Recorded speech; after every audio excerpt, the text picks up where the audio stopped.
Hi, everybody, and welcome to #Nailed It with me, Tova Lee. And me, Michael Lee. Yay! Hello, everybody. How are you? Oh, week 5 of lockdown. Week 6 for us, isn't it? Yeah. Because we were. Oh God, we don't need to say this every week. Anyway, week 6. Week 6. Yeah, it's. Wait, exciting homeschooling news. is. Oh yes, the homeschooling really taking its toll. I know. It was really nice to have like Easter off. Yes, not have to do homeschooling. It was probably the fastest break My ever. God, it I went know. by so fast, I know. didn't it? Yeah, although everything was exactly the same. Exactly the same, but there was something quite nice about it. And we were supposed to be in Israel, and we kept going, oh my God, today's the day we were supposed to come Fly back. Today was the day that your show was supposed to be. And it's like, how did it go by so fast? I know. It's we're doing crazy, right? exactly the same nothingness at home. Look, I have a confession to make now, and I think a lot of people will probably hate me for it, but I'm kind of enjoying to be honest. You're enjoying the lockdown. Yeah, I am. Why Is are you that enjoying? really weird? Maybe it's because I know that there's an end in sight now more than I did a few weeks ago. This now? Not, I think because I see other countries, and other countries are starting to come out of it in different various ways and shapes and forms. So I know, I've always known it. Like you always know that this is temporary, right? But it's harder to imagine because you're in it. But now I know that it's just a matter of weeks before things are gonna change again, and I'm really used to this kind of like situation right now, and I kind of like it, you know. I like it. I'm getting up later.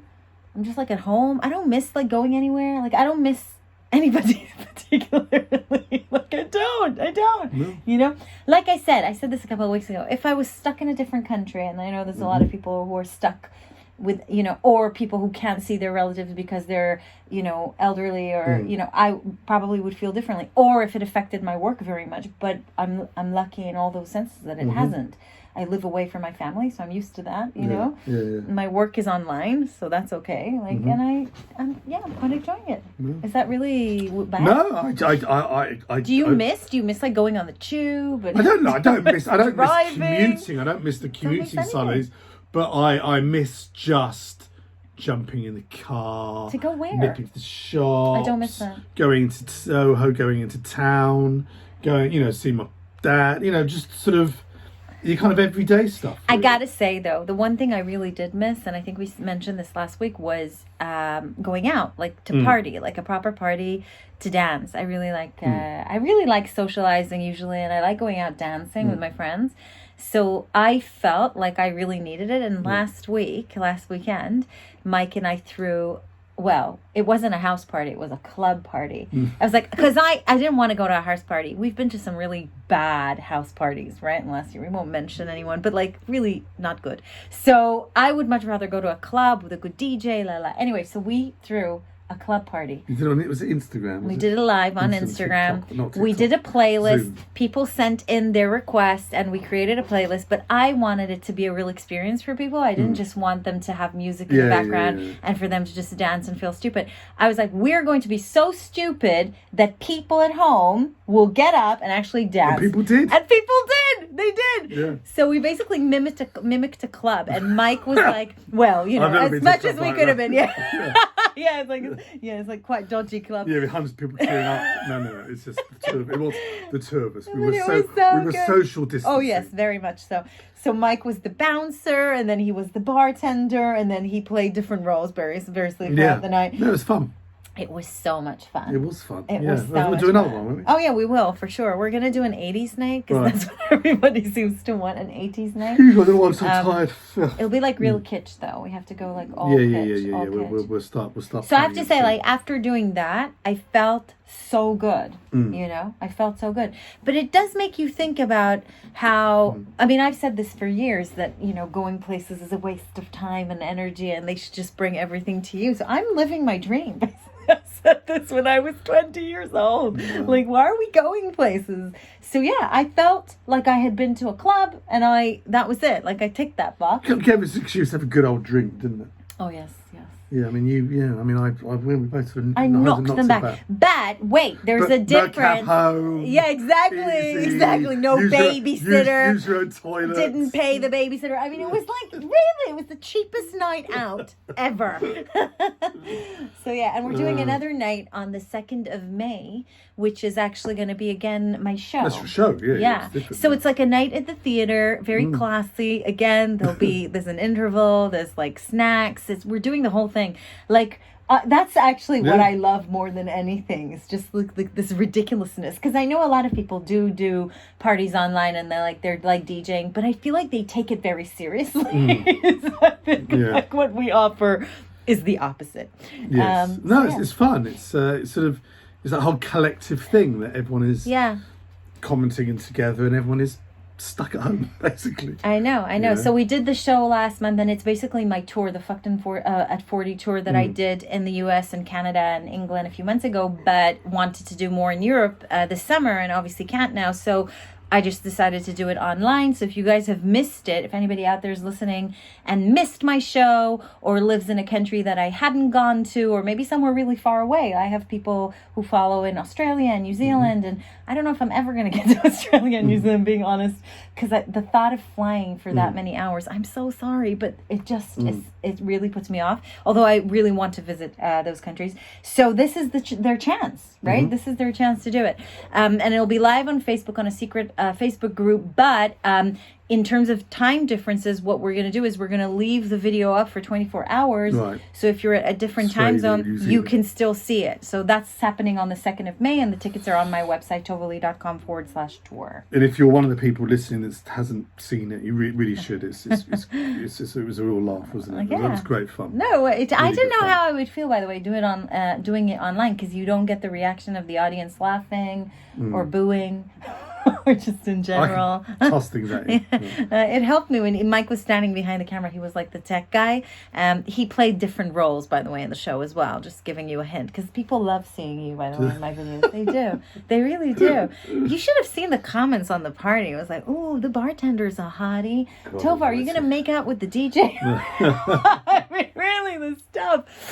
So it was weird, but I really enjoyed it more than I thought I would. And I wouldn't have done it again if I hadn't enjoyed it. So, yeah. So that's that. So So anyway, today we're back to homeschooling. Oh, God. Let's talk about homeschooling for a little bit. Well, our kids all go to the same school, junior and infants, but they're all primary school. What would you call primary school in US? Ooh, I think it's like, I don't know. Elementary? Elementary, maybe. Maybe it's elementary. Anyway, they're nearly 7 and 9.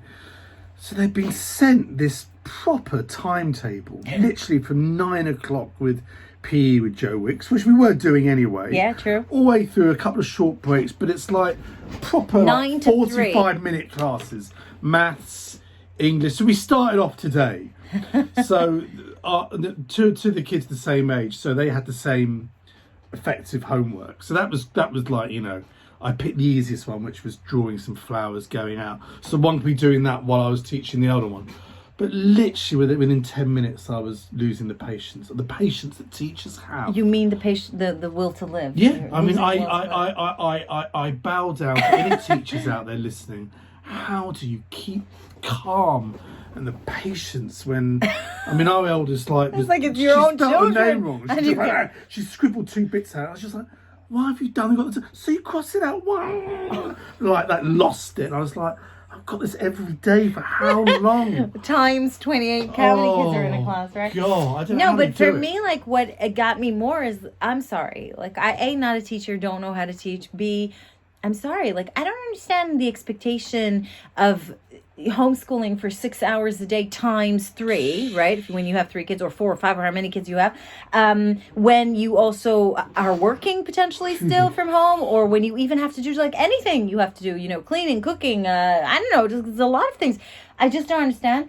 And on top of that, the thing that I was going on about online today was the expectation or the assumption that people have so many devices at home, because a lot of yeah. the learning, I don't know if this is right in all countries, but in the UK, But a lot of the learning that they're sending is like online. Yeah. So like they need a tablet or a computer or Go to something. this online resource, and it's a bit check like, out the figures here. Upload it to here, upload it to this site for the school. Like, and you're thinking, but how many... I'm scanning stuff, photocopying, running out of paper. Just go, this is ridiculous. But the devices, like how many devices do you actually think a household has? And you don't want to leave your kid of a certain age with a device, Yeah. so you've got to be on top of them in case they go, great, and look for some games. And also, you don't want to give them your smartphones to do their stuff on. Like, I don't want to give them my phone. Yeah. No, I'm sorry. No. So, like, and again, we're lucky because we each have a computer, and and I have my work computer. So, like, we have a few devices, but there's enough people out there who don't have a computer at home. Like, I don't understand how this is a realistic expectation. In this country, it's shocking. In this country, I saw the news that local councils will be lending laptops and tablets to people who don't have them, which is because it's just insane. It's insane. I know the whole thing. So anyway, I posted about it on my Instagram because I was really frustrated this morning after seeing that. Because the thing is this, like anything with parenting, you feel pressured, right? You see somebody doing something and you're thinking, oh, maybe I should be doing that. It's the whole like parenting pressure, the pressure that's put on parents. Because we were very relaxed, right, with homeschooling up till now. And then they suddenly said, oh, this is what we're going to do. Everybody's doing it now. So I went on Instagram and did a whole story about it. And do you know what? I got so many messages from teachers who have asked to remain anonymous. They were happy for me to post their messages, but leave their names out, right?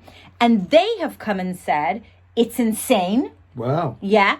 We totally disagree with the policy. We are like you. We are parents as well ourselves. We are not doing it. We're with our own children. Wow. But we have to do it because the schools and the government are telling us to do it in order to keep getting our salaries, right? And justify like we're getting paid. But we think it's crazy. And we have no expectation of any child coming back to school further in any level than when we left them.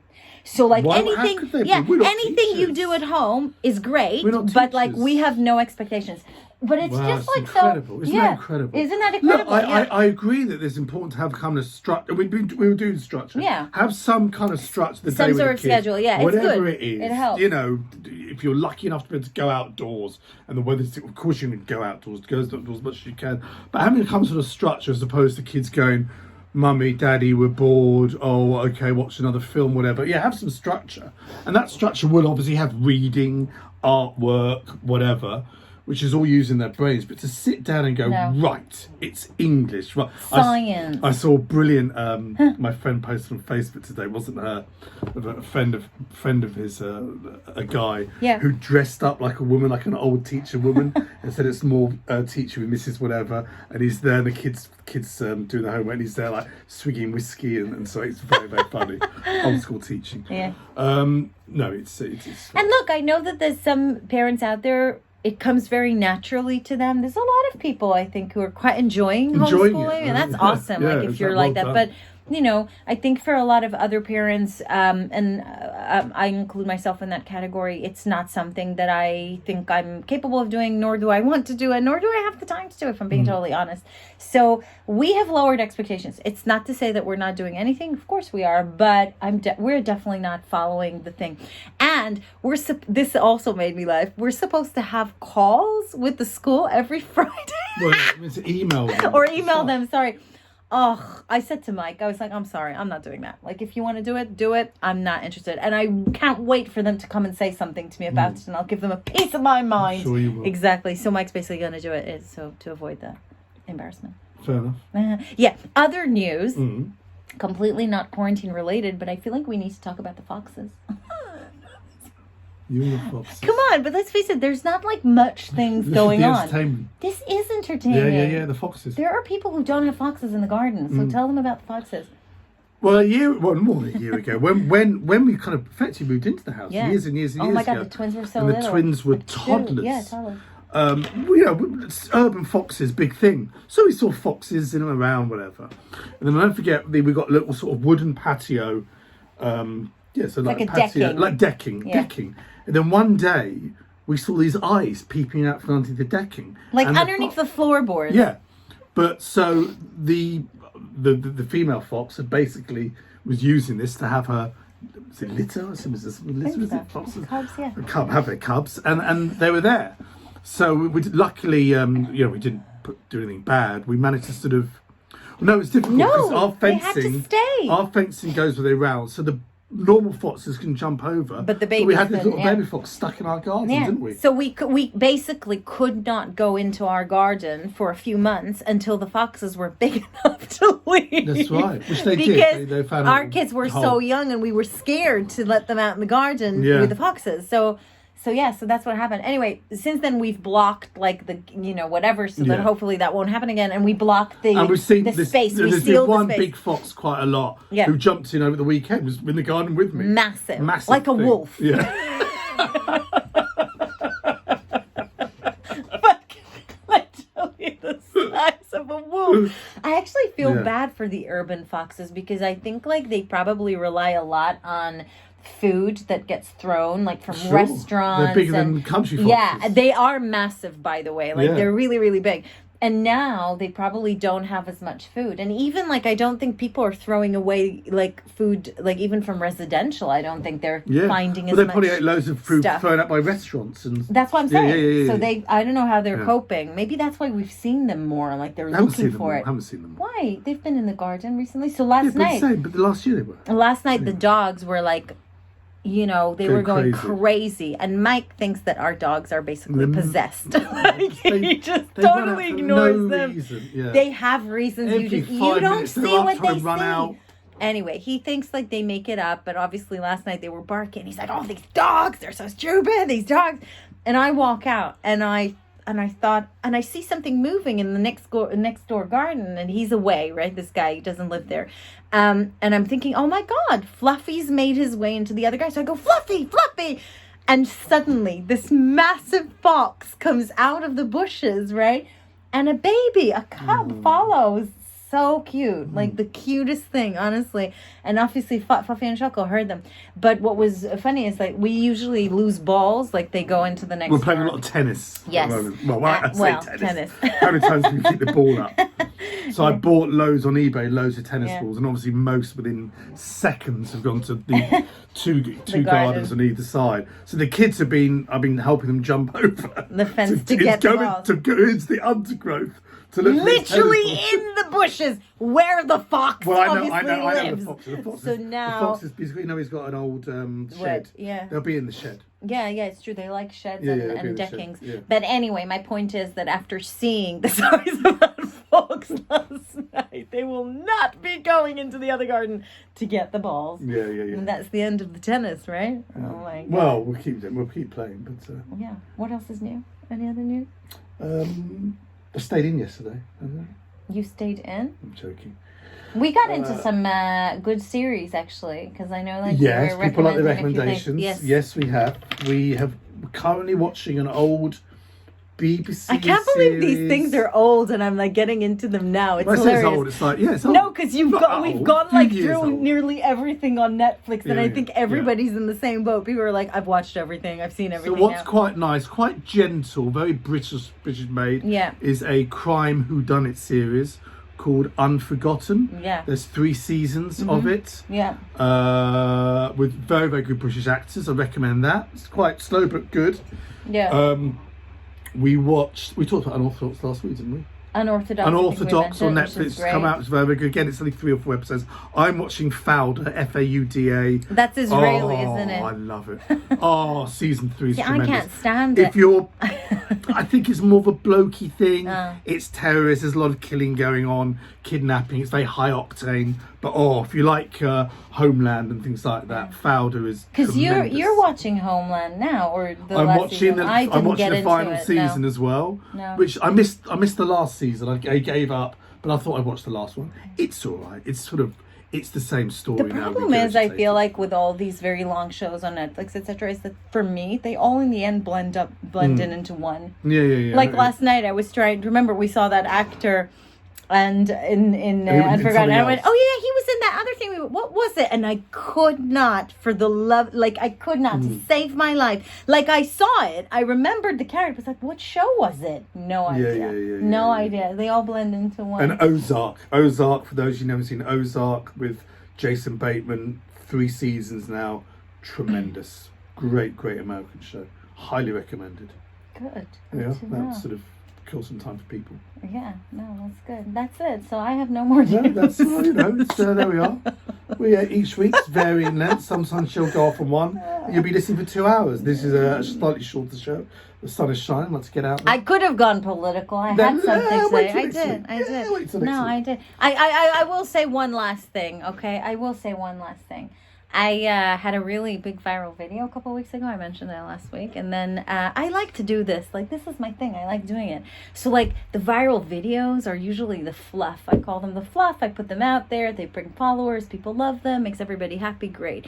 But then always a week later, I have to put, like, a video that's going to annoy everybody like, on purpose. Because I feel like they need to know what the page is really about and what I'm really about, and not just be here just because you think you're just going to get like fluffy videos. It's not really, I think, what I do. So I put up another one of my Tova News, Tova News 5, which is basically me doing the news in my style. And I had some things that I had to say about Donald Trump, and I got so much hate. Oh my God. A lot of Trump lovers. It exploded. Wow. But it's very interesting. Like, I feel like what's happening now in America, and again, seeing like the news and everything, it's become now like coronavirus has just been put sort of on hold, and it's just political now. Like, it's just become a political debate. Nobody cares about a cure. Nobody cares about nobody cares about anything. They don't even care about the economy anymore. It's like all they care about is political. This argument about like with the governors and the states and who's doing what, and they're blaming that. And people are protesting on the streets now. You've got the healthcare people protesting against the people protesting like freedom. We just want to go back to work. Like, do you know what I mean? It's become like I'm sorry, like it's farcical in a way, no? It's like, and I think it's a reflection, by the way, of him. That's my point. Well, I think he's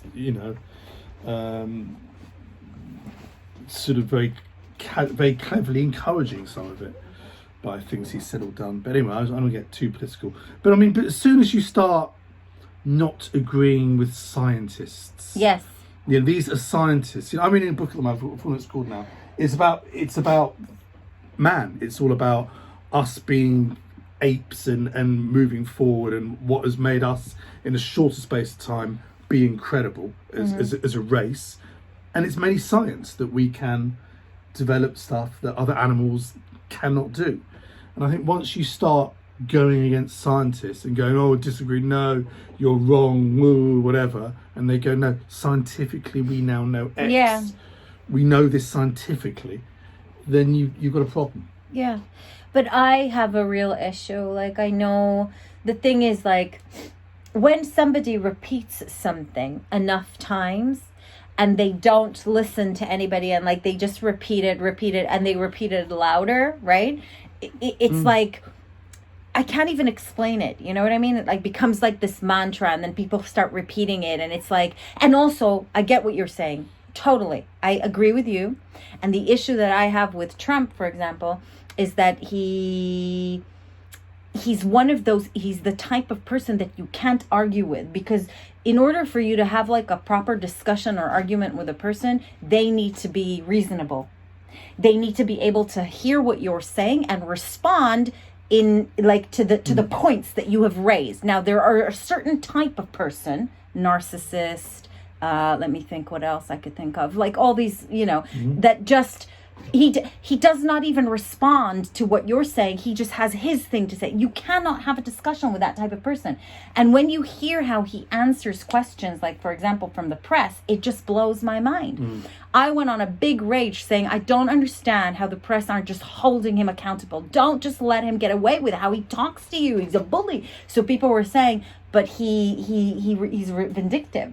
Like, if whenever they do try to lie, he won't let them in the room again. So have a conference with a room fucking empty.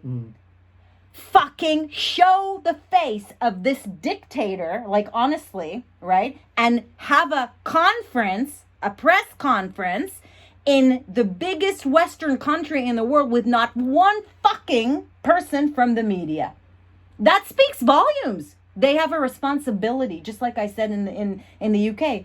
They have a responsibility, and I don't think people are they're trying to like be nice. They're so nice to him, and he's a fucking thug. That's what he is. And sorry for anybody who got offended. Yeah, I certainly did. Did you? Sorry, like a docker. Well, it's nice to end on a high, on something upbeat and fun and frothy. There we go. We'll be back next week. Stay safe, stay healthy, and see you next time. Bye, guys.